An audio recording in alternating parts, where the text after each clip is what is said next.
Ang mabuting balita ng Panginoon ayon kay San Mateo.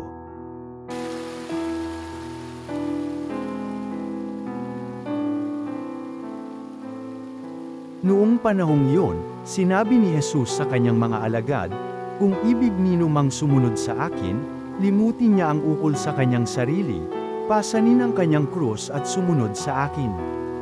Ang naghahangad na magligtas ng kanyang buhay ay siyang mawawalan nito, ngunit ang mag-alay ng kanyang buhay alang-alang sa akin ay siyang magkakamit noon.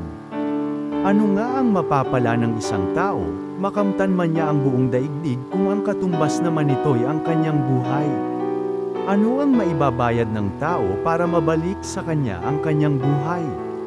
Sapagkat darating ang anak ng tao na taglay ang dakilang kapangyarihan ng kanyang ama at kasama ang kanyang mga anghel. Sa panahong yaoy gagantihan niya ang bawat tao ayon sa kanyang ginawa. Sinasabi ko sa inyo, may ilan sa inyo rito na hindi mamamatay hanggat di nila nakikita ang anak ng tao na pumaparito bilang hari." Ang mabuting balita ng Panginoon.